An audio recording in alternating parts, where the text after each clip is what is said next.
No vídeo anterior, eu mencionei como um dos grandes artistas participantes desse movimento cultural, efervescência cultural na Viena, no começo do século XX, o pintor Paul Klee. Isso está errado, porque Paul Klee não era vienense e sim alemão, né? Eu quis dizer Gustav Klimt. Eu tenho certeza que todo mundo já viu o famoso, um dos quadros do Gustav Klimt, que é o Beijo, né? Esse é um pintor, o vienense do começo do século XX, né? Se eu continuar falando coisas erradas desse jeito, eu posso talvez até me candidatar a ministro da Educação no futuro. Bem, sumarizando o critério de demarcação proposto por Carnap, né? Não apenas por Carnap, foi proposto por Carnap, mas ele foi adotado, digamos assim, como a ideologia, entre aspas, oficial do Círculo de Viena, e é um critério de demarcação. Se vocês prestarem atenção, ele é baseado na noção de significado.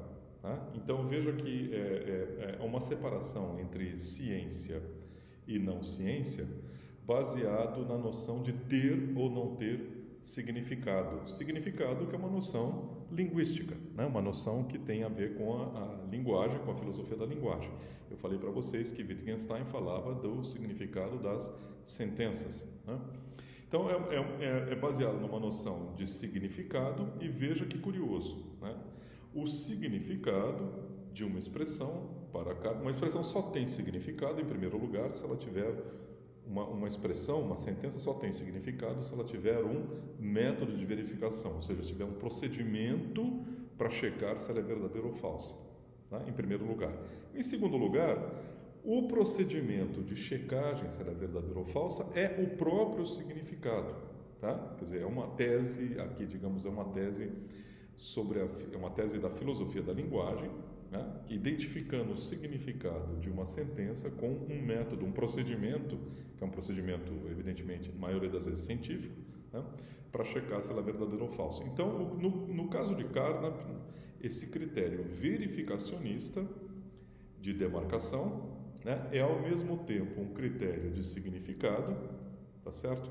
E ele está fazendo um elo entre a demarcação ciência versus não ciência com a noção linguística de significado, né? E ao mesmo tempo com a noção epistêmica, como nós verificamos, né? Como nós verificamos, tá certo? Como nós checamos se ele é verdadeiro ou falso. Então há uma conjunção desses três aspectos aí: ser científico versus não ser científico, portanto critério de demarcação, tem a ver com a noção de significado linguístico, portanto tem a ver com o funcionamento da linguagem, que por sua vez tem a ver com condições nas quais nós checamos alguma coisa, ou seja, tem a ver com condições do nosso conhecimento, né? Quer dizer, da possibilidade de vir a conhecer se algo é verdadeiro ou falso, né? Isso é o espírito do chamado verificacionismo. Carnap foi o campeão dessa tese, mas ela não se restringe a Carnap. Ela foi adotada por vários filósofos ao longo do século XX e, na verdade, é uma tese de inspiração kantiana, né? Para Kant, nós apenas podemos conhecer aquilo que nos é dado na experiência, tá? Então, apenas aquilo que nós podemos verificar como sendo verdadeiro ou falso.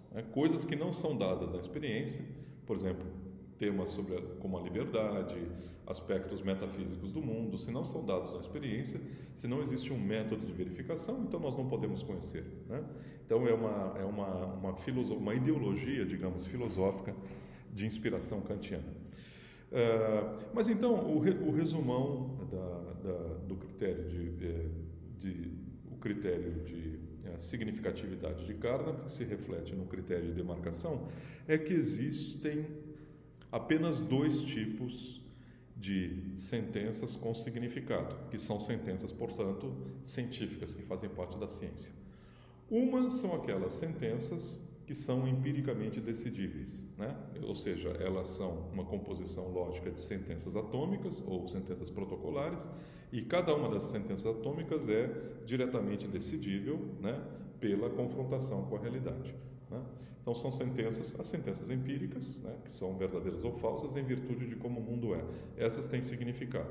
Então, tem uma parede bege atrás de mim, isso é científico, isso porque isso é verdadeiro ou falso. Tem uma parede cor-de-rosa atrás de mim, isso também é científico, porque isso tem significado, existe um método de verificação.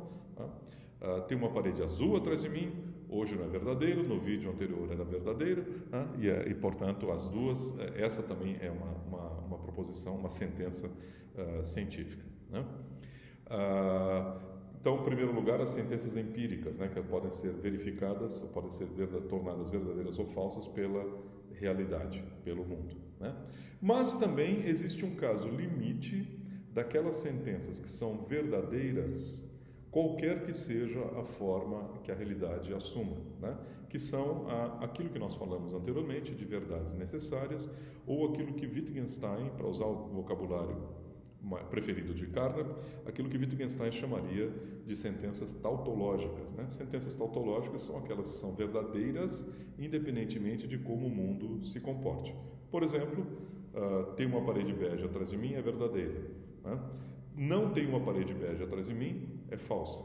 Mas a seguinte sentença: tem uma parede bege atrás de mim ou não tem uma parede bege atrás de mim, essa sentença tem que ser verdadeira independentemente de como o mundo seja, tá? Hoje é verdadeiro que tem uma parede bege atrás de mim, ontem não era, né, quando eu gravei o vídeo anterior, mas a sentença tem uma parede bege atrás de mim ou não tem uma parede bege atrás de mim, como um todo, ela era verdadeira ontem, é verdadeira hoje e vai ser verdadeira sempre, tem que ser verdadeira em toda e qualquer circunstância, né? Tautologias são, por excelência, verdades necessárias, tá? Então, tautologias também têm significado, tá? Embora sejam casos, digamos, limite do critério de significado. O critério de significado, de significação, qual era? Uma sentença tem significado se houver um método para sua verificação, tá? Então, para sentenças necessárias, existe um método, que seria observar o mundo. Só que qualquer que seja a observação que você faça do mundo, qualquer que seja a observação, você vai ver que aquela sentença é verdadeira. Então, sentenças tautológicas também têm significado para o Carnap, assim como a negação de sentenças tautológicas. Se uma sentença tautológica é sempre verdadeira, a sua negação é sempre falsa, né? Seria aquilo que Wittgenstein e nós no século XX chamamos de contradições. Então, essas três classes de sentenças são as únicas que têm significado, né? Sentenças empíricas, né? Sentenças tautológicas e contradições. Toda a ciência empírica é composta de proposições, de sentenças empíricas, né? Então, toda ela tem significado. Toda a matemática e a lógica é composta, de acordo com Carnap, né? É composta de proposições, sentenças tautológicas, então ela tem significado também, né? Não tem ciência composta de contradições, mas uma ciência pode ser composta de negações de contradições, né? Então a contradição desempenha um papel, digamos, epistêmico interessante, importante, né? Mas essas são as três únicas classes, são as três classes, as únicas classes de sentenças com significado. A metafísica, né, não se inclui, não, as sentenças da metafísica não estão em nenhuma dessas três classes, né? Talvez alguém pudesse tentar argumentar que algumas proposições da metafísica são, na verdade, tautológicas. Se forem tautologias, então tem significado, são tautologias, né? Mas, olhando para proposições das sentenças da metafísica dessa maneira, que não são tautologias, né? Por exemplo, o nada nadifica, o ser absoluto é a culminação da razão absoluta é o Estado, por exemplo, não é uma tautologia, né? Mas não é uma proposição empírica, portanto, é o que o Carnap chamaria de uma pseudoproposição ou uma sentença, a expressão linguística disso é uma expressão sem sentido, né? A metafísica seria, então, uma coleção de proposições sem sentido, né? Mas não apenas a metafísica, mas as proposições, as sentenças da arte também, né? Não existe uma forma de você verificar, aliás, nem existe propósito de você verificar a arte. A arte não é uma coisa que você vai checar se é verdadeira ou falsa. A função da arte é outra. A Função da arte é expressar sentimentos, é a criação do belo. A função da arte não tem a ver, segundo a visão do Carnap, né, não tem a ver com a produção de coisas verdadeiras, conhecimento, né? Conhecimento, claro, ligado sempre à verdade, né? Então, a ciência se limita, né, a uma teoria científica, se ela for composta ou de proposições empíricas, sentenças empíricas, ou de sentenças tautológicas, né, ou de uma mistura das duas coisas, né? A maioria das ciências não são compostas apenas de sentenças puramente empíricas, mas elas misturam sentenças empíricas com sentenças matemáticas, porque a maioria das ciências, de alguma maneira, incorpora a matemática, né? Ela tem algum grau de matematização, então elas todas incorporam em algum grau sentenças tautológicas também. Nenhuma ciência empírica é 100% empírica, né? Em algum momento você tem que fazer inferências lógicas, em algum momento você faz cálculos matemáticos, né? Então nenhuma ciência empírica é estritamente empírica enquanto corpo de sentenças, né? Esse é um dos grandes, digamos assim, uma das grandes propostas que apareceram ao longo do século XX para demarcação entre ciência e não ciência, né? A segunda proposta mais famosa que apareceu ao longo do século XX vem de um filósofo também, olha só, austríaco, né? Também de Viena. Carnap não era de Viena, Carnap era alemão, mas ele trabalhou bastante com o pessoal do Círculo de Viena, né? Ele participou do ambiente intelectual do Círculo de Viena, onde tinha vários outros filósofos, mas esse que propôs uma proposta em alguns aspectos oposta à de Carnap era um filósofo originalmente de Viena, que trabalhou em Viena, que é Karl Popper, que escreveu em 1934. Popper escreveu um livro chamado A Lógica da Pesquisa Científica, né, de Logik der Forschung, em alemão, onde ele expressa uma visão bastante diferente da visão de Carnap. Primeiro que Carnap, o critério de demarcação entre ciência e não ciência de Carnap é fundamentado num critério de quê? De significado, né? Esse é o espírito wittgensteiniano da proposta de Carnap, né? Porque Wittgenstein estava preocupado com uma coisa muito mais geral que a ciência, né? Wittgenstein estava preocupado com a linguagem como um todo, com expressões da linguagem e em que medida, em que consiste as expressões da linguagem terem significado. Então a preocupação do Wittgenstein era muito mais geral, né? E a conexão entre linguagem, pensamento e mundo, etc., né?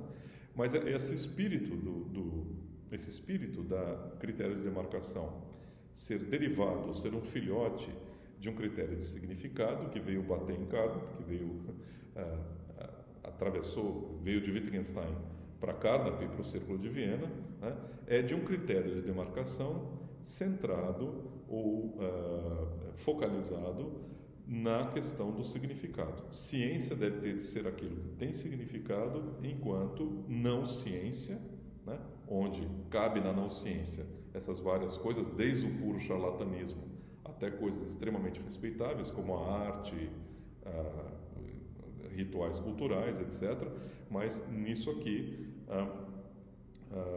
a separação entre a ciência e esse restante era dada em termos de um critério de significado. Popper vai rejeitar isso, tá?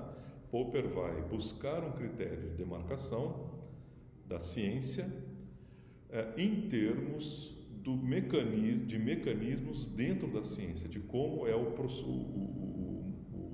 procedimento, de como é o fazer ciência, né? É o que nós vamos ver no próximo